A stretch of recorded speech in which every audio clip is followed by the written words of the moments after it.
Yes, now bless now, people. There's Rocksteady at King of the Pit Media signing in. I've got a cool little video to do for you today. Nice little talk. I'm going to talk to you about one of the best metal events I have been to. Okay, so feel free to cast all the judgment you like. All right, this was a great defining moment of my journey into music as a whole. I just thought it was a great event, and I have nothing else to say about that. So should we jump straight in, shall we? We've got plenty to talk about. If you like any of these bands, if you've seen anything to do with this tour, or you have anything to comment on, please do so. Engage and create conversation about the music we love or dislike. That's not a problem. Hey, I invite it all right? So this is one of the best events I've been to within the realms of metal, okay? Generally speaking, yeah, it's still up there, but I've been to a lot of good local punk rock adjacent dues that, as far as the energy and the severity is concerned, kind of outshine the professionalism you may get in these metal tours, these packages, right? So this is the event. It was the Bone Crusher Festival, yes. So I knew there was multiple variations of the Bone Crusher Fest, spanning over so many years, I believe. But this is the one I'm speaking of. This was 2010. I don't know how much I paid for this. I reckon for access it probably was no more than £20, 20 British sterling. And if you look at this bill and where these bands, it was great value. I'll tell you that for nothing. It was a busy venue. It was packed, and I got there early. I went there independently, yeah. I didn't necessarily know too many people in the circuit. I just used to attend events by myself. If I was fortunate, I'd meet some cool people. Every once in a while, I'd meet someone I'd know, and that was really cool. And yeah, that's how we went from there. Around the same time, I was supposed to see... maybe it was a year after, if not a year before, I was supposed to see Aborted, and I forgot who they were performing with. It might have been Rotten Sound and Aborted, but there was that Icelandic ash cloud, whatever the heck that was, and it stopped planes from coming over, so I missed out on that. But we did get to see this, the Bone Crusher Fest, yeah? So I got there early, saw the first band. We had Ingested, locals from Manchester. Ingested still going strong. Ingested, I don't pay attention to what a lot of these bands are doing. I don't have my eyes to them because I'm not a participant within the circuit of such. But from the outside looking in, just having my ears to the ground, Ingested seem quite underrated in this day and age, right? Definitely headline worthy, definitely pull a crowd, definitely have, some degree of royalty within the local metal community because they've been going for some time and they put out some quality projects, but I don't really hear people talk about Ingested, in relation to how much I used to hear people talk to them. So they're a death metal band. Some would argue slam. From what I've heard in their music, correct me if I'm wrong, it's not been incredibly slam adjacent. Yeah, there's been some heavy groovy riffs in that, but generally speaking, it's been death metal music. Quite modernized death metal music. I'm familiar with this band within the realm of the 2000s, so to me I compartmentalize them with the Impericon metal bands, the Vibrant, t-shirt graphics and the like, and, not your traditional grumpy metalhead style of music, more modernized, right? So Ingested on the bill, I can't really remember him playing too much. I saw Ingested play a few times around this particular period. Moving onwards, we got Carnifex. Carnifex was the first time at this event where I got moshed out by a hardcore dancer. I think it was the first time. I didn't expect it. I was standing outside of the pit. I thought, oh, we're all metalheads here. This is a metal event. I got into metal prior to hardcore music, so I was, a mosher. I was agreeable at this point, and I still am. Don't get me wrong, but some guy kicked me in between my legs up into my genital area, right? Sorry to be crass, people, but it's the truth.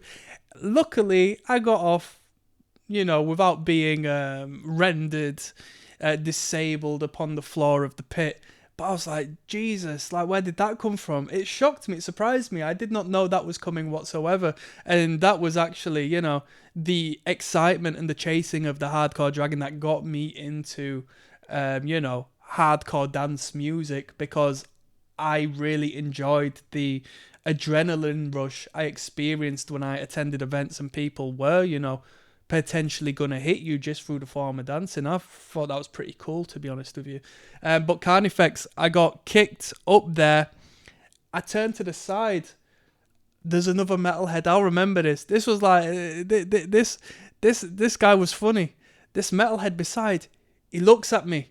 I don't know whether he makes some degree of physical connection, but there was definitely, an acknowledgement of such as to where we both could shrug it off and sigh in disapproval together as metalheads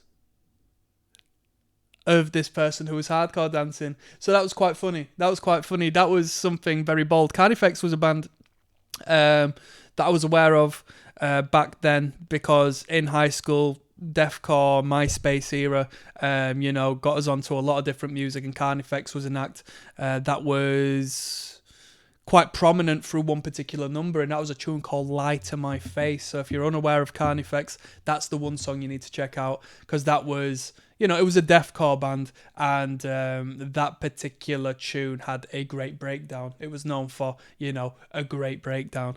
Moving onwards, we had The Faceless. Self-explanatory. I was quite fond of The Faceless back then. I had at least one CD from HMV. It was like Interplanetary Duality, I think that was the title of it. Quite enjoyable tech, but polished tech, so it was like quite palatable for me. It wasn't over, nonsensical shred, which I've never really been a fan of. So that was quite tasteful. Faceless, great band. To see them placed at such a low register on the bill is amazing, right? Like, imagine that. Moving onwards, we had Obscura, okay? So I knew Obscura via Necrophagist, if that's how you pronounce that band. I don't know if there was one member or two member that had a crossover, or if they were just, guilty by association of having this overt technical death metal sound. Obscura, okay. I'm going to be controversial here and say arguably maybe a little bit of a novelty, at least through my eyes, purely just due to the fact I associate them with a guy noodling on a fretless bass, and even though that's an instrument in its own right, I do think the utilization and the actual, musical usage of a fretless bass within this context, I don't know, it seems a bit pompous, a bit pretentious. I'm casting incredible judgment on that, and I shouldn't do, but it's my personal perspective, yeah. I don't want to see a punk band going up there with a pedal board. I don't want to see any band with a pedal board. I like organic music. Throw a few frets on it, man. Come on. Moving onwards, we've got Necrophobic, right? A band I can't really speak to you about with much clarity, because, I must have downloaded an album after seeing them at this event, and it was okay, but there wasn't anything in particular that has stuck with me to this day. So it didn't really come with the hook, with the brand, that these other acts have done to garner my attention and to have me retain some degree of information on the band. But I don't know whether this band is still going or not. They weren't bad. I can tell you that they weren't bad at all. But overall, I can't really comment on my experience seeing them or anything in between. From there, we had 3 Inches of Blood. I can't remember the live performance too much. This is definitely a band I should enjoy, but I'm going to put my poser hat on here and say Deadly Sinners. Like their one-hit song is sort of their downfall, as well as their, pedestalization within my mind, because, it's tough. If you've got one hit, it's tough, because you're going to be known for that, and the rest is going to be minimalized in relation to that great song. I went to Bloodfest, not Bloodfest, Bloodstock, one year, and something that stuck with me was the screaming of deadly sinners around the campsite from those who have had too much to drink and were coming back to their tents and whatnot. So an incredible hook, great tongue-in-cheek metal, metal for metalheads. Moving onwards, we had the Black Dahlia Murder. I think this was the first time I saw the Black Dahlia Murder. Fascinating for them to headline over such... the Black Dahlia Murder had a very modern sound, a very modern approach to things, and having them on this bill above and beyond, some of the more foundational metal bands, who are just like metal for metalheads, is quite interesting in hindsight, but I don't deny it. I think rightfully so. Black Dahlia Murder, great band, and the pit was lively. I remember that much. I think I had a bus to catch. I was younger at this time, so I don't think I stuck for the entirety of their set. I probably missed one, if not two songs. And my friend was there actually, because I left with my friend, which was good. I didn't, I wasn't there completely alone for it. I don't know whether he involved himself during the process of it, but I was definitely there from the start. I actually saw a fight in the pit during the Black Dahlia Murder between a skinhead who had turned up and wanted to cause a little bit of argy-bargy in whomever his target was, a little bit of pit beef during the Black Dahlia, which is always quite good, as long as you're not a participant of it, which I've been a participant of it many a time before. It's no fun. It ruins the event. It's not good. You're risking too much. But the Black Dahlia Murder were good, and I remember, experiencing how many people were in that room during that time.